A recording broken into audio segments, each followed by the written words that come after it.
2007년 대한민국 국회에서 장애인 등에 대한 특수교육법을 만든 지 15년이 지났습니다.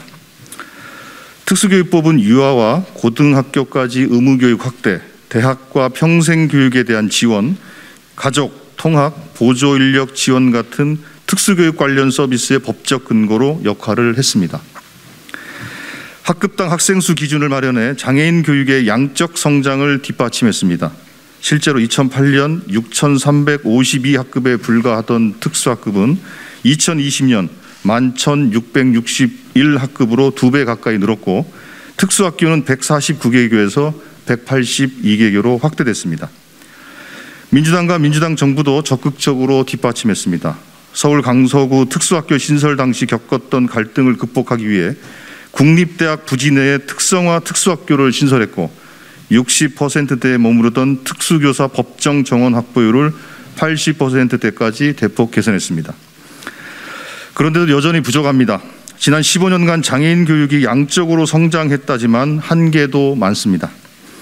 장애 학생들은 특수학교, 특수학급 등 교육 공간이 없어 본인의 순서를 기다리고 있고 순서가 와도 선생님 부족으로 실질적인 개별화 교육을 받지 못하고 있습니다.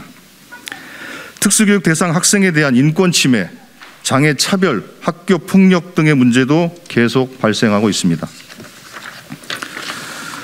코로나19는 장애 학생과 가족에게 가장 가혹하게 다가왔습니다. 학교 교육이 비대면 수업으로 전환됐지만 장애인 교육은 수업 방식, 소통 수단, 교과서 등의 특수성 때문에 뒤따르기 어려웠습니다. 부담과 책임은 고스란히 학생과 가족이 져야 했습니다. 최근 일어난 발달장애인과 가족들의 안타까운 상황들도 다르지 않습니다. 국가가 국민을 제대로 책임지지 않으니 감당하기 버거운 국민 개개인이 국가를 저버린 비극이었습니다. 민주당 민생우선실천단 장애인권리보장팀은 장애인 등에 대한 특수교육법 전부 개정안을 제안합니다. 지난 15년 동안 크게 변화한 사회 환경과 장애인 교육 수요에 맞게 법 제도를 전면 개편해야 합니다. 인권 침해, 장애 차별 등 사건 사고가 겉으로 드러날 때마다 법을 조금씩 고쳐왔습니다만 현장의 요구를 제대로 담기 위해서는 전면적인 법 제도 개선이 필요합니다. 특수교육의 양질 전환을 통해 보다 체계적이고 실질적인 장애인 교육을 실현해야 합니다. 제가 대표 발의하고 국회의원 50명이 함께 공동 발의자로 참여했습니다. 개정안은 특수교육 대상자의 조기 발견 시스템을 구축하고 대상자 선정과 교육 지원 내용 결정 시 아동 최우선 원칙을 따르도록 규정했습니다. 특수교육지원센터의 기능과 역할을 확대하고 국가, 시도, 시군구에 이르는 특수교육 지원 전달 체계를 고도화하는 내용을 담았습니다. 장애 학생에 대한 차별과 인권 침해 금지 대상을 확대하고 차별 행위에 대한 처벌을 강화했습니다. 장애 인권 교육의 근거도 마련했습니다. 통합교육의 여건을 개선하기 위해 학교에서 일반 교사와 특수교사의 협력 근거를 마련했고 예비교사의 통합교육을 체계적으로 지원하기 위해 교육 양성기관의 책무를 규정했습니다. 개별화 교육 내실화, 진로 및 직업교육 지원 확대, 중도, 중복 장애 학생 지원 근거 마련 등 특수교육의 질적 수준을 향상하기 위한 내용도 제안했습니다. 법이 모든 것을 보장할 수는 없습니다. 다만 새로운 변화를 위한 든든한 발판 역할을 할 수 있습니다. 장애인 교육권 실현을 위해 민주당이 함께 하겠습니다. 개정안 발의를 시작으로 법안 통과를 위해 적극적으로 노력하겠습니다. 실질적인 장애인 권리 보장과 교육권 강화를 위해 최선을 다하겠습니다. 많은 관심과 지지 부탁드립니다. 2022년 7월 22일 더불어민주당 민생우선실천단 장애인권리보장팀입니다. 이상입니다. 다음으로 함께 참여해 주신 윤종술 장애인 부모연대 회장님의 말씀을 좀 청해 듣도록 하겠습니다. 안녕하십니까. 전국장애인 부모연대 윤종술 대표입니다.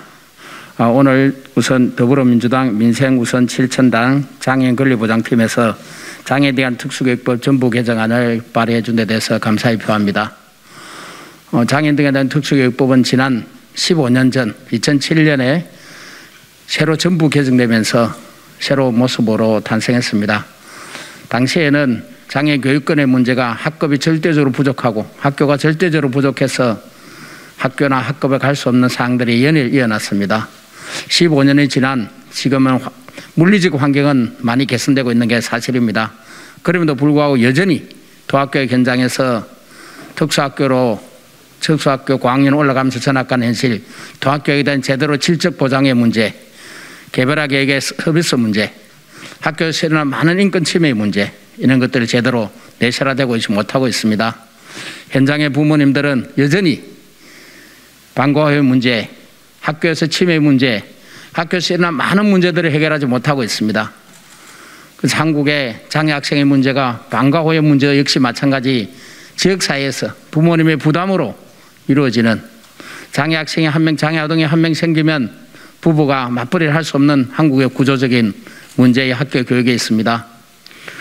비장애 학생들은 방과 후 돌봄이 체계화되어 있습니다. 장애 학생들이 방과 후 문제부터 시작해서 학교의 질 높은 개별화 교육의 문제, 많은 문제들이 질적 보장을 못 받고 있습니다.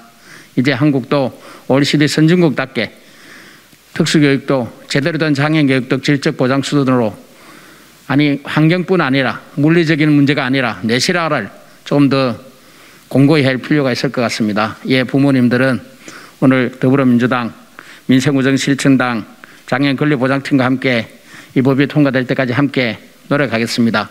또 대한민국 정부도 또 교육부도 함께 이 내용을 충분히 검토해서 빠른 시간 내에 국회에서 통과되기를 희망합니다. 고맙습니다.